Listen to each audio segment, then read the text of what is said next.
Catherine Russell, welcome. Can you begin by telling us what it's like to be a child in Gaza right now?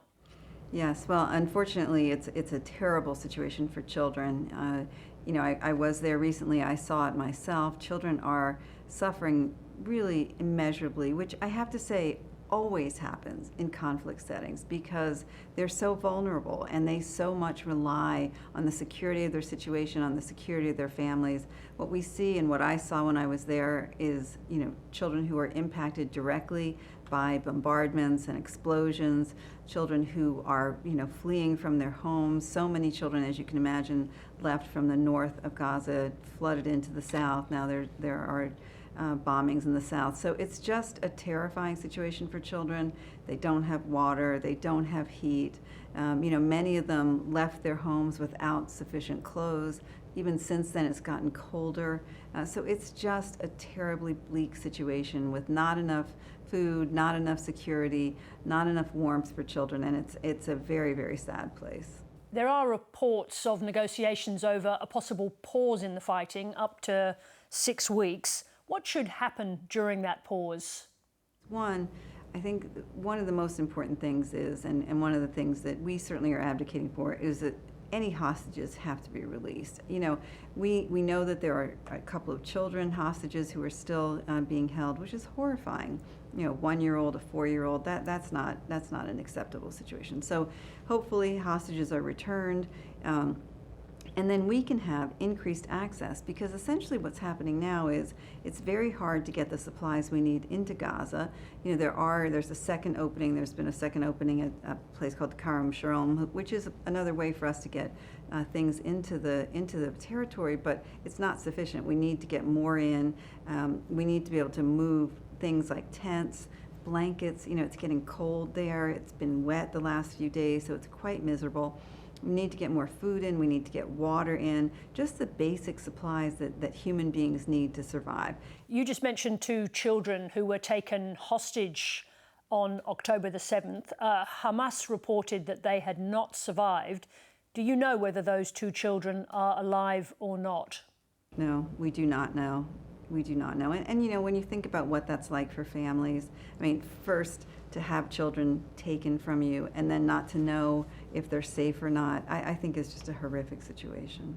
What's your response to the allegations that people working for the UN Refugee Agency in Gaza, UNRWA, were involved in the October 7 attacks or are associated with Hamas?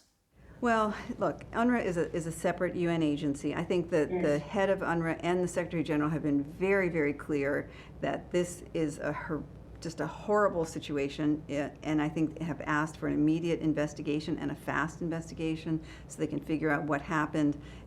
We don't ever want to see anyone engaged in a situation like that, and it's upsetting certainly for everyone. And I think that UNRWA has done and been in this area for a long time and done a lot of work, and it's very upsetting to see this report. Why should countries resume their funding before there's absolute certainty over UNRWA's operations in Gaza? Yeah, I think, as I said, the Secretary General has made it clear that anybody who is found to have any culpability here will be punished, will be fired, and will be punished. In many cases, probably by the law. I think that the challenge is that UNRWA is an organization that works certainly in Gaza, in Jordan, in Lebanon, in Syria, and supports and helps a lot of people. And the scope of what that agency does is quite extraordinary. Just in Gaza, they have 13,000 people who work for UNRWA. I think 3,000 of them now are able to work, but still 13,000 people.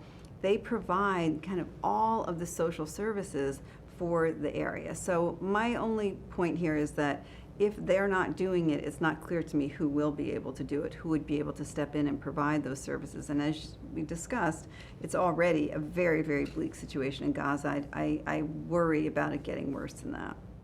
Has the UN let down the people of Gaza by not vetting its staff properly? Well, I would say this, the staff, and again, I don't want to speak for UNRWA because I don't work at UNRWA and I'm not the head of that agency.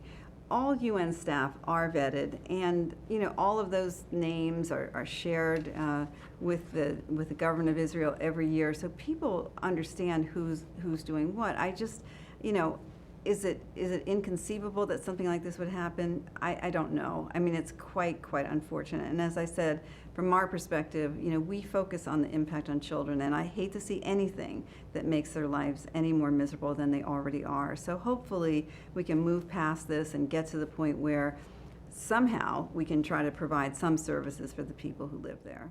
But to be clear, you understand the position of countries like Australia who've made the decision to pause their funding. I understand that they want to have a pause until they can feel more comfortable with what's going on. I do understand that, and hopefully we can, and UNRWA, and through their process, and the United Nations can address those concerns and hopefully get to the point where people and donors, as I said, feel comfortable. And I have to say, the government of Australia and the people of Australia have been very supportive of UNICEF, and we are incredibly grateful for that and take our responsibility seriously. And I think the Secretary General was clear that he takes it seriously on behalf of the broader UN, and I think that everyone has to just do their best to try to address the legitimate questions that are being asked. To return to the children, can you tell us what children in Gaza need right now to make their lives bearable? Well, first, as I said, and always will say, they need peace. But beyond that, they need supplies, right? They need to make sure that they have water. Typically a child should have, 6 liters of water a day. They get 1.2 to maybe 1.5 to maybe 2 liters a day if they're lucky. So they're not getting enough water. They don't have enough food. Everyone is facing food insecurity, and we're very worried about the possibility of famine, as the World Food Program has said, and that's very concerning. All situations like this are horrific for children, and I think as a world, right, we have to try to put children at the center of our concerns and say, adults, for as long as there have been human beings have been fighting for one reason or another, and I wish that would change. I'm not sure if it'll ever change, but if we can say, in the midst of all of that, let's do our level best to make sure that children are protected, that they have a decent life, and that they have some possibility for a decent future. Catherine Russell, thank you very much indeed. Thanks so much, Sarah.